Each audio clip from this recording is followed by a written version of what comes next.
Hello and welcome and good evening. Well, salam and good evening, my dear viewer.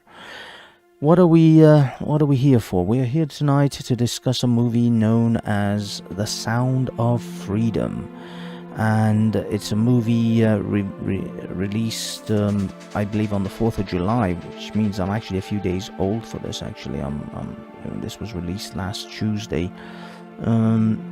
According to my timetable, Tuesday the 4th of July 2023, for those of you who are watching this in the future.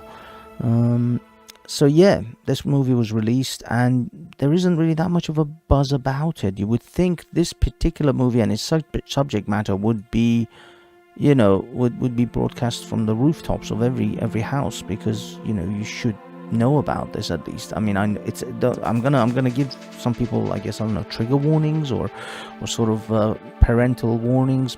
Yes, this will be very dark. These are very dark subjects that this movie covers. For those of you who may or may not have seen it or may not know anything about it, trailers, all of that. So if you don't know anything about this movie, be forewarned. These are some very, very dark subjects that we shall be exploring. If you don't know it this evening, I'm just going to get into it. Now, in order for me to get into it, I'm going to raise some initial caveats. Number one, I feel that this movie is religiously motivated. There's a lot of religiosity around this movie. The people, the guy who plays the lead role, Jim Caviezel, I don't know. His name is hard to pronounce, his surname, but he's the one who played in The Passion of the Christ, and all of that, all those movies. Jim Caviezel, yeah, I think it's Jim Caviezel. But he's the one who plays in the Passion of the Christ movies, and the Count of Monte Cristo, I believe, that as well. So yeah, Jim is the chap who's done these. He's the lead role in this movie. He plays the role of a gentleman called Tim.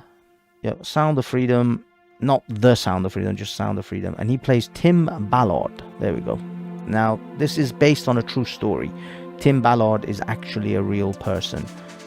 He's a real investigator for, I don't know, the CIA or whoever, and he's legit. This is an actual person, an actual investigator who went into this incredibly dark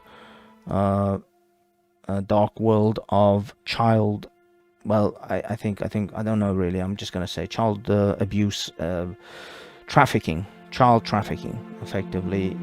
I don't want to say the sex word. I don't know if YouTube's gonna do anything with this if I say it. So the hard truth, exactly. So he's part of the organization that do sting operations to bring down these people who do certain things to children, and good for him. Personally, I think we need like 1 million of these people. But of course, you can see God's children are not for sale. That's like in an American flag on his shirt. So clearly he's Christian cross.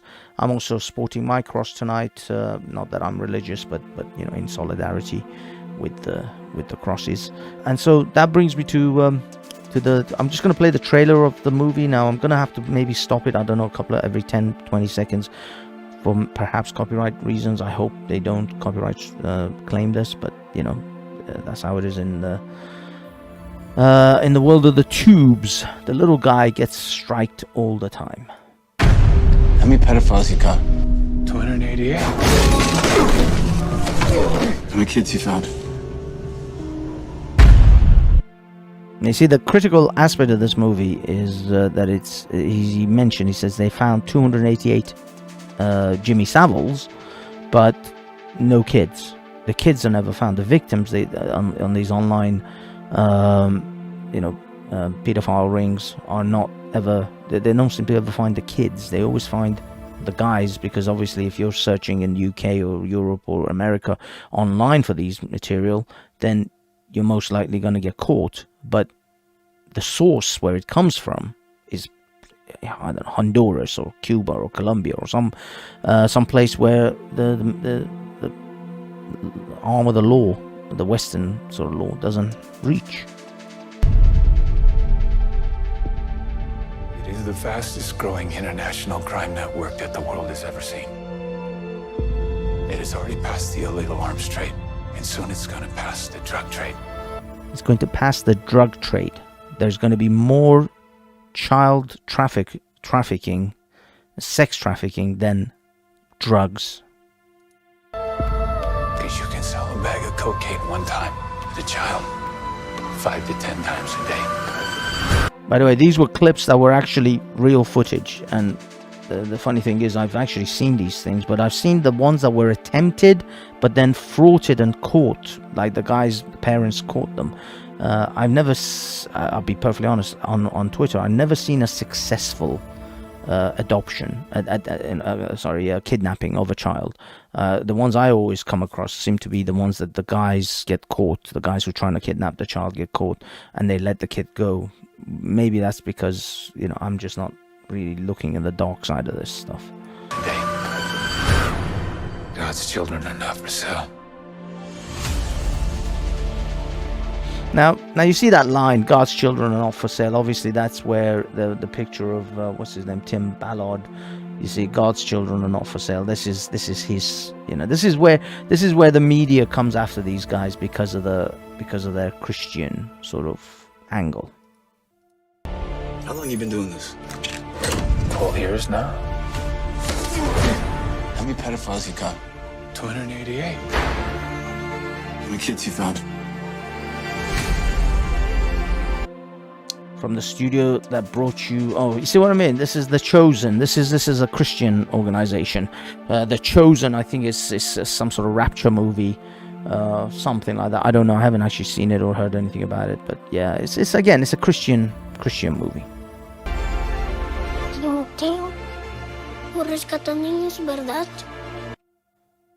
You rescue kids, right? Oh, I see this.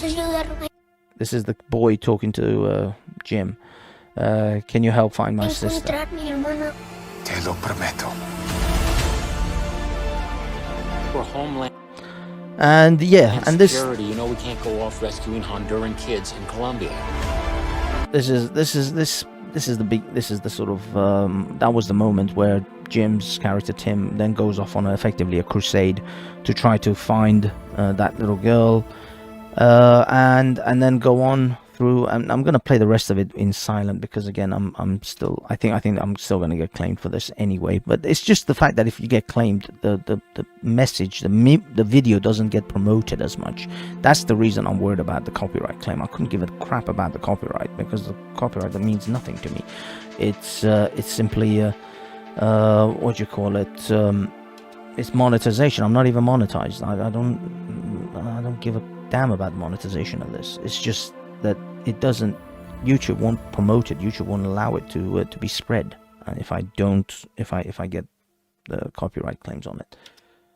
But to simply put, that yeah, they go on a and this was, by the way, these were real footage. You see the actual sting operation footage at the end of the film as well.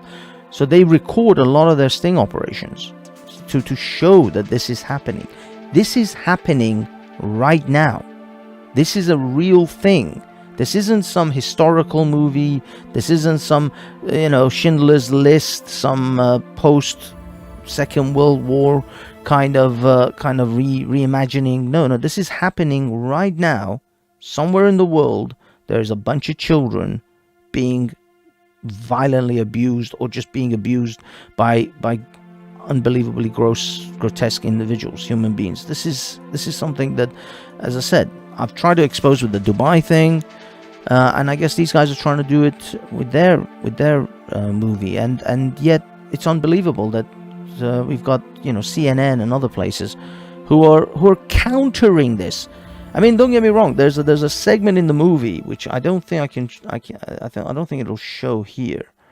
What it is? No. This is where they go to try to find the girl because she gets sold off to some warlord in some in the middle of nowhere, literally, like their own. These warlords run this place. That the government doesn't have any they just don't go anywhere there.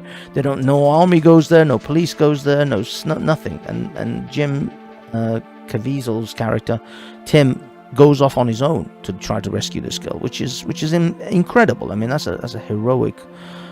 This man should be awarded like 1,000 medals, but nevertheless, it's what I found interesting was there was a moment in there where they do hint at the higher echelons, at the higher high society people who have.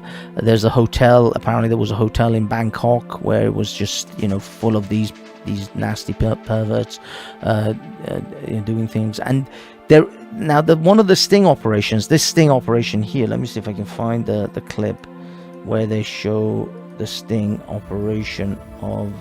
There we go. This island section where they have an island and they take these guys down.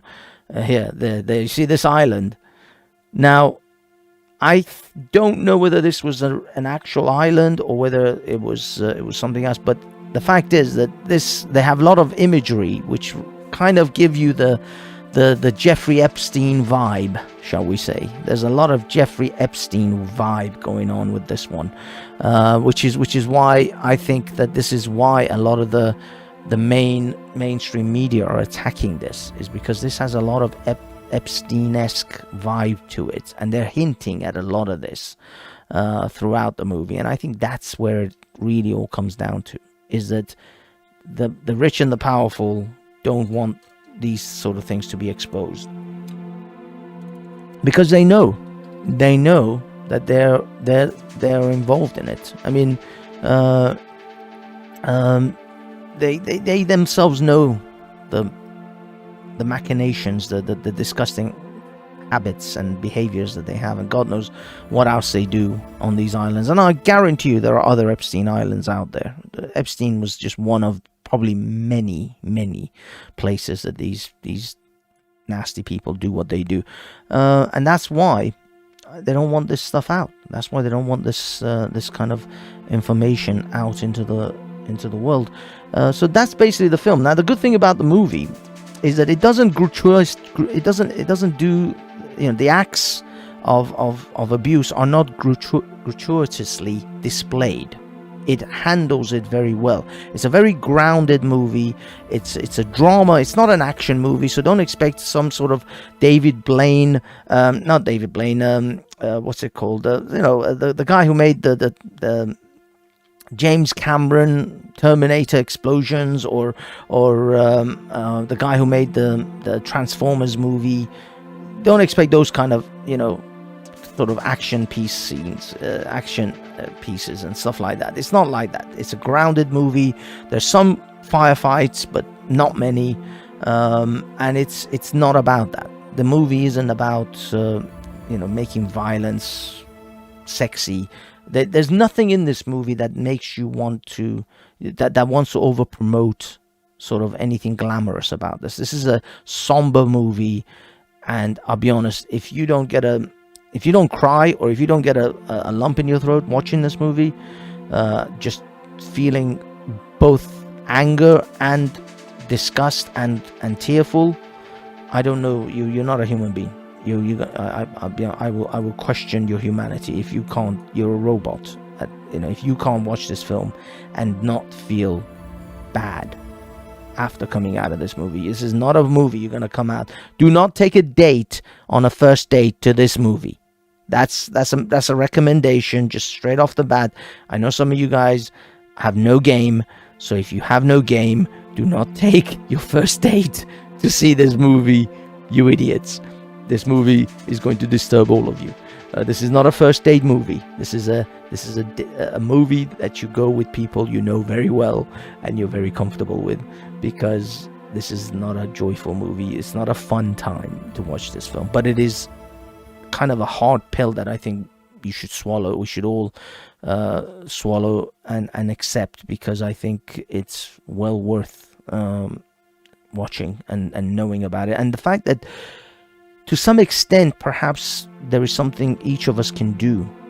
There must be some charities or some organizations or something, and even Tim Ballard's organization, you can perhaps assist and help in his efforts, because these guys are still active. These guys are still out there doing what this movie's portraying. They're stopping these people, because they say the only way for evil to succeed is for good men to do nothing. And here's a good man, as far as I'm concerned. And the fact is that who would not support this? That's the part that's unfathomable to me. Is who would not support these people's cause and these people's efforts to stop child trafficking? Why wouldn't you? Why would you even start on the path of trying to belittle or trying to play down these people's efforts? Even if the numbers are not right, even if not 40 million slaves in the world, 20 million of them are sex slaves, even if that's not true, even if it's 5 million, even if it's 500, even if 500 children are being trafficked, you should support this without question.